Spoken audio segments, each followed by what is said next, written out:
भारत और अमेरिका के बीच ट्रेड की टेबल पे एक और नई चाल चल दी गई है और इस बार चाल चलने वाला कोई और नहीं बल्कि खुद अमेरिका के पूर्व राष्ट्रपति डोनाल्ड ट्रंप ही हैं। ट्रंप ने इशारा कर दिया है अगर वे फिर से सत्ता में आते हैं तो भारत को लेकर एक नई डील बनाई जाएगी।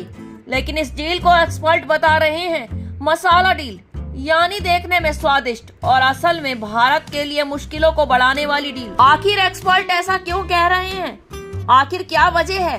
दरअसल ट्रंप पहले से भी भारत के खिलाफ कई बार सख्त पॉलिसी अपना चुके हैं। उन्होंने भारत से आने वाले स्टील, एल्यूमीनियम, मसालों पर भारी टैरिफ लगाने की धमकी भी दी थी। अब जब चुनाव नजदीक हैं, तो ट्रंप फिर से वही पुराना कार्ड खेल रहे हैं, अमेरिका फर्स्ट का।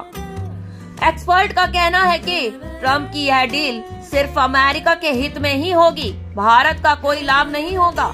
भारत को अपने दवाइयों, मसालों, टेक प्रोडक्ट्स पर एक्सपोर्ट बैरियर झेलना ही पड़ सकता है।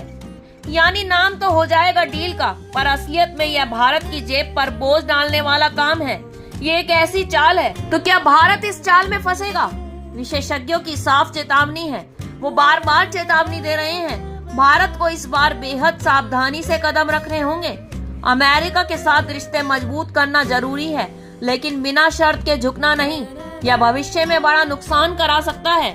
फिलहाल भारत के पास अब विकल्प है कि या तो वो ट्रंप के मसाला डील में फंसकर अपनी अर्थव्यवस्था को जोखिम में डाल दे, या फिर ठोस बातचीत करके यह साबित भी करे अब भारत झुकने वाला नहीं है। यह ऐसा देश नहीं है, बल्कि शर्तें तय करने वाला साझेदार है। फिलहाल सवाल ये उठ रहा है, ट्रंप की मसाला डील भारत के लिए स्वादिष्ट होगी या जहरीली, ये तो वक्त ही बताएगा।